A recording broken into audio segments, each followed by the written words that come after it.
December 9th, 1775. Just before sunrise, 120 British soldiers stepped out of a small fort in Virginia. They believed they were about to destroy a Patriot army. Instead, 30 minutes later, their attack was over. Dozens of British soldiers were dead or wounded. Their commander was dead, and the road to Virginia's largest city was open. The American side had suffered almost nothing. One man, wounded in the hand, one finger. That was the entire Patriot casualty list. But this wasn't just a small battle nobody remembers, because when the smoke cleared at Great Bridge, Britain had effectively lost Virginia, and the man responsible wasn't just a British general. He was the royal governor of the colony, a man who had once ruled Virginia from a palace, and would soon be forced to rule it from the deck of a warship. This is the story of Great Bridge, the 30-minute battle that changed the American Revolution. To understand why 120 British soldiers marched into that trap, you have to understand how close Virginia already was to rebellion. In 1775, Virginia was the largest and wealthiest British colony in North America. Its tobacco plantations generated enormous wealth. Its political leaders had enormous influence, and its population included roughly 200,000 enslaved people. If Britain could hold Virginia, it could still hope to hold the southern colonies. But if Virginia joined the rebellion, the crown would lose one of its most important possessions. And standing in the middle of that crisis was John Murray, the 4th Earl of Dunmore, the royal governor. If they met at Albany, they would cut New England off from the rest of the colonies. The rebellion would be split in half. The war might be over. At least that was the theory. St. Leger's mission was supposed to be the easy part. He didn't have to fight a major continental army. He just had to move through the Mohawk Valley, pick up allies, and march to Albany. But standing directly in his path was a fort that British intelligence said was worthless. Fort Stanwix. The fort had been built by the British themselves during the French and Indian War. Its location was extremely important. It sat right beside the Oneida carrying place, a narrow portage connecting the Mohawk River with Wood Creek and the waterways leading to Lake Ontario. For traders, armies, and supply boats, this was the gateway between the Great Lakes and the Hudson Valley. Whoever controlled it controlled movement across the entire region. So in 1758, the British built a serious frontier fort. Massive earthworks, thick timber walls, barracks, and defensive bastions. But after the French and Indian War ended, Britain didn't need such a large garrison on the frontier. They reduced the troops. Then they left completely. For years, nobody cared about Fort Stanwix. Rain attacked the wooden walls. Earthworks eroded and slumped. Palisades warped and collapsed. Roofs caved in. Vegetation began taking the fort back. By the time the American Revolution began, it was a skeleton in the wilderness, a ruin that armies ignored. And that is exactly how British intelligence remembered it. A dead fort. But the Americans understood something the British had forgotten. The fort was damaged, but its location was still priceless. So in 1776, American troops returned. There was no great corps of professional engineers, no unlimited materials. Just soldiers with shovels, axes, and whatever timber they could cut. Farmers, tradesmen, and militiamen learning how to rebuild a fort while standing inside it. They ripped out rotten logs. They drove new timbers into the ground. They repaired the earthworks. They strengthened the bastions. And they made one decision that would save the fort. They covered the wooden walls with thick layers of earth and sod. That mattered because earth absorbs artillery fire far better than thin wooden walls. Wood splinters and shatters. Earth just takes the hit. Slowly, the dead fort came back to life. By the spring of 1777, Colonel Peter Gansevoort took command. He was only 28 years old, from a prominent Dutch family in Albany, but he understood exactly what Fort Stanwix meant. If it fell, the Mohawk Valley would be wide open. If the valley fell, Burgoyne's plan would become far more dangerous. Oneida scouts began warning him. A large British force was moving east. Gansevoort's men worked faster. Every rotten section they could replace, they replaced. By the time St. Leger appeared, the fort was no longer the ruin intelligence had described. Inside were roughly 750 American soldiers from New York and Massachusetts ready. Outside was an army of roughly 700 to 2,000 men. British regulars, Hessian Jaegers, loyalists from Johnson's Royal Greens, Butler's Rangers, Canadian troops, and hundreds of native warriors, including Mohawk warriors led by Joseph Brant. St. Leger arrived on August 2nd. What he saw must have been frustrating. Fresh timber, repaired walls, cannon in place. American soldiers watching from the parapets. St. Leger demanded surrender. He offered honorable terms and warned about what might happen if his native allies were forced to storm the fort. Gansevoort's answer was simple. He would defend the fort to the last man. So the siege began. British artillery opened fire. Day after day, night after night, shells crossed into the fort.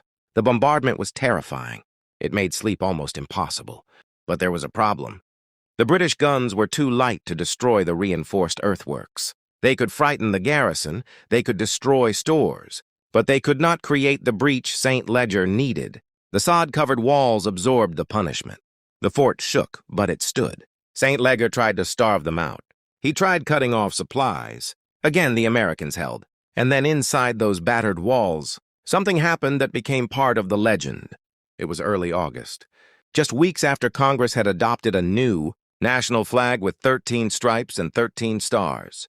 The garrison didn't have a proper flag, so they made one themselves. According to the famous local tradition, they used white cloth from shirts, red fabric from petticoats, and blue material from an officer's coat. They stitched it together inside a besieged fort and raised it above the walls while British forces surrounded them. Whether every detail of that story is exactly correct is debated by historians, but the raising of a homemade stars and stripes over Fort Stanwix during the siege is part of the fort's history. A homemade American flag flying over a half-rebuilt frontier fort while a British army waited outside. And the siege was far from over. About 80 miles away, another drama was unfolding. Militia Commander Nicholas Herkimer heard that Fort Stanwix was surrounded. He knew that if the fort fell, the Mohawk Valley would be open to the British. He gathered around 800 Tryon County militia, farmers, tradesmen, fathers, and sons, and marched west to relieve the fort. St. Leger's scouts discovered them. He could not let them reach Gansevoort.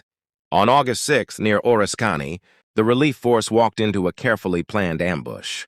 The fighting erupted in a wooded ravine. There were no neat lines. It became one of the most brutal, intimate battles of the entire Revolution. Smoke filled the trees. Musket fire at point-blank range. Bayonets, knives, tomahawks, hand-to-hand combat.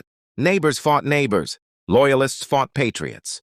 And the Iroquois Confederacy itself was torn apart, with Oneida warriors fighting alongside the Americans against Mohawk and Seneca warriors supporting the British. Herkimer was hit early. A musket ball shattered his leg.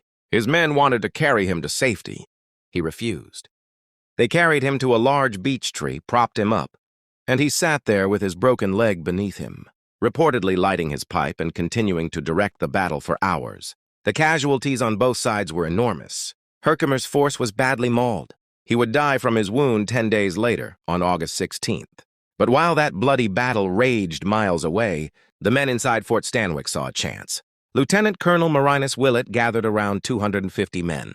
Instead of attacking the main British siege lines, they burst out of the gates and went straight for the nearly empty enemy camps. St. Leger's troops and native allies had left to fight at Oriskany. Their tents, food, weapons, blankets, clothing, and personal belongings were suddenly defenseless. Willett's men rushed in, grabbed everything they could carry, muskets, powder kettles, coats, papers, and sprinted back into the fort. When native warriors returned from Oriskany and discovered their camps had been looted, their possessions gone, the psychological damage was enormous. They had endured a brutal battle and came back to find their camps stripped. Confidence in St. Leger began to collapse. His artillery had already failed. His supplies were running low. His men were exhausted, and his native allies were angry and beginning to leave. So St. Leger tried deception. He sent word into the fort that Herkimer's relief force had been completely destroyed. No help was coming. Surrender now. Gansevoort didn't believe him. And outside the fort, another American was preparing an even bigger deception. General Philip Schuyler had sent Benedict Arnold west with a relief force. In 1777, Arnold was not yet infamous as a traitor. He was one of the most aggressive and capable commanders in the Continental Army. Arnold knew he didn't have enough men to defeat St. Leger in a conventional battle, so he decided to attack with fear. Among the captives was a loyalist named Hans Jost Schuyler, a man who had connections among the local native communities and was known to them as somewhat eccentric. Arnold made him an offer. Go into the enemy camps. Tell them a massive American army is coming. Make them believe thousands of soldiers are marching toward them. If you succeed, you live. If you fail, you will be hanged. To make the story believable, Arnold's men reportedly shot holes through Han Jost's coat so it would look like he had escaped from a battle. Han Jost arrived in the British and native camps with a terrifying story. A huge American army was coming. Thousands of men, far too many for St. Ledger to fight.